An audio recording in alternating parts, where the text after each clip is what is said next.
Welcome to the Secret Agenda channel. The heavy defeats of Vladimir Putin in the Ukraine war turned Russia into the center of rebellion and civil wars.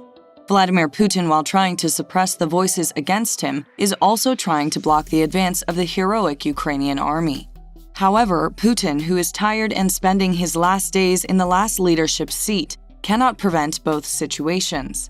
While the Russian army suffered a great defeat in Ukraine, the Kremlin had to strengthen its defenses in the Russian cities on the Ukrainian border, and even declared a state of emergency in the city of Belgorod.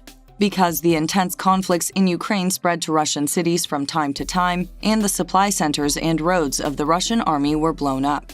Many mysterious explosions and suspicious attacks took place within Russian borders, and the Russian administration blamed the Ukrainians each time. The Ukrainian administration has claimed responsibility for some attacks while denying others. Some of the attacks were carried out by Russian anti-war partisans, and Russian military facilities were sabotaged. On the last day of October, the biggest of such attacks in the Russian borders took place, and the Kremlin went into red alert. On the night of October 31st, a powerful explosion occurred at the Verit Russian Naval Aviation Air Base, namely in the Pskov Oblast. This explosion, which took place at the Russian airport in Pskov, was so violent that it was reported that the sound of the explosion could be heard even from far away by the residents of Pskov and eyewitnesses of the incident. 2 Russian Ka-52 Crocodile attack helicopters were completely shattered as a result of this successful attack by Ukrainian heroes. 2 more Russian Ka-52 helicopters were badly damaged. Ukraine's Chief Intelligence Directorate reported that after the explosion, military unit personnel were put on alert to locate and clear sabotage groups. As for this explosion, investigation activities are continuing.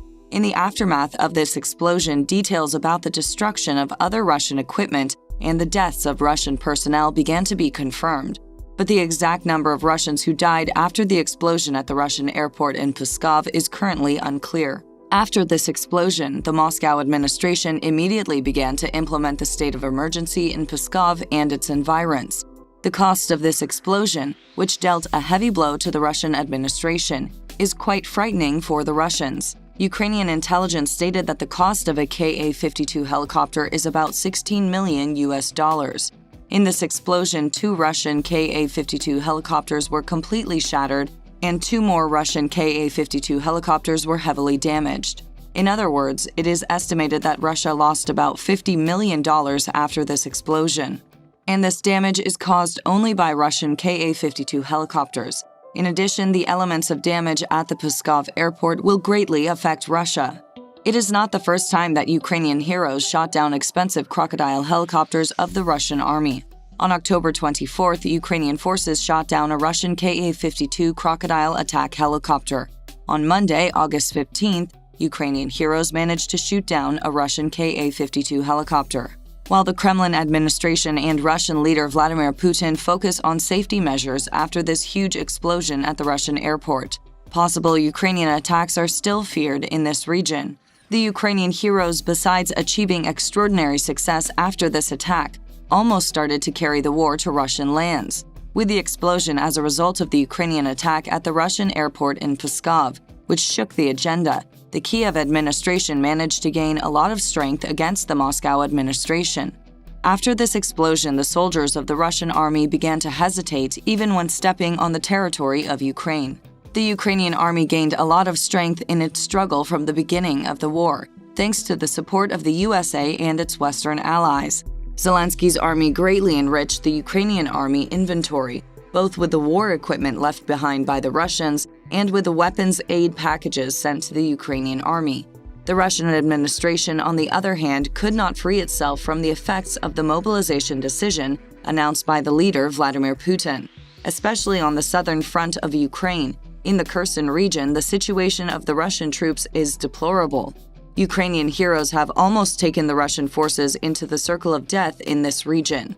The fact that the mobilized volunteer Russian citizens, included in the Russian army, took part in Kherson greatly facilitated the work of the Ukrainian army in this region.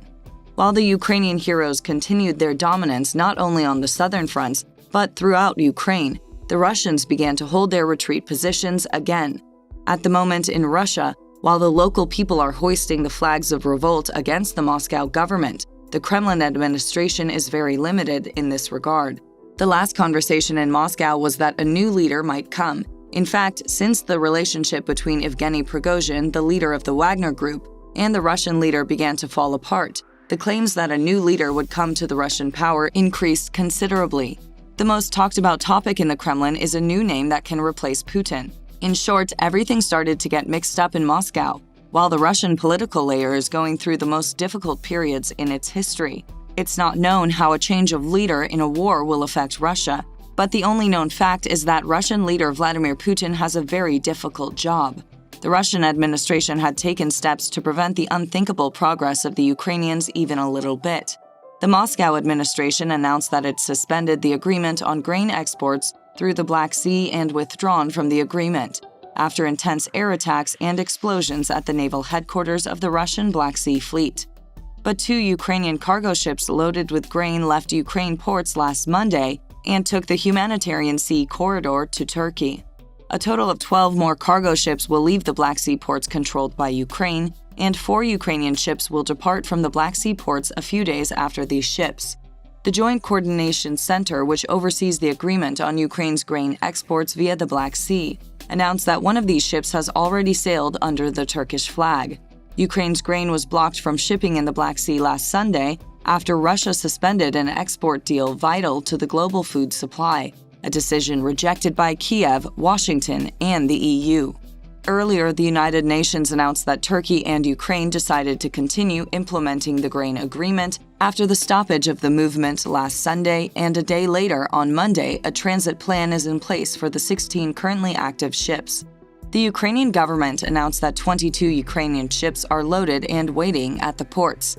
95 Ukrainian ships are loaded and leave the Black Sea ports, and 101 Ukrainian ships are waiting for inspection.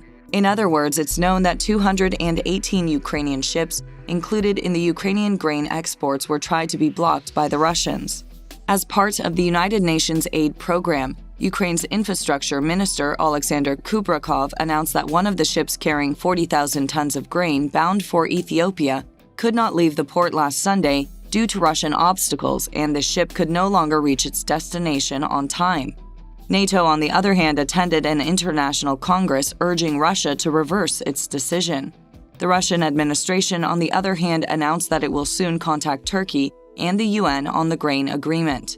The Russian administration also underlined that this contact will only take place when all the circumstances surrounding the Ukrainian attack on the Black Sea Fleet are clarified and a UN Security Council meeting is held. The Kiev administration denounced Moscow's decision to suspend the grain agreement as a false pretext for linking it to the alleged attack in Crimea. In addition, the Kiev government called for pressure to ensure that Russia fulfills its obligations again. The UN brokered agreement that allowed Ukraine to export agricultural products exported more than 9 million tons of grain during the war, thus reducing rising global food prices. But Russia's abrupt move to halt the UN-mediated Black Sea grain agreement sparked an international backlash and reignited the world food crisis. NATO's spokesperson Oana Lungescu said, "President Putin must stop using the food weapon and end its illegal war against Ukraine. We urge Russia to reconsider its decision and urgently renew the agreement to ensure that food reaches those who need it most." UN Secretary General Antonio Guterres said he was deeply concerned about Russia's decision and postponed a foreign visit to try to revive this food deal. The European Union has urged Russia to reverse its decision to withdraw from the agreement, accusing Moscow of risking its supply routes to alleviate the global food crisis caused by the war in Ukraine. U.S. President Joe Biden stated that Russia's decision to suspend this food deal is completely ugly and will increase hunger. While the reactions to the Russian administration are growing like an avalanche, we will see what will happen in the following processes. To be notified of new videos, please do not forget to subscribe to our channel and turn on notifications. Thank you for watching us.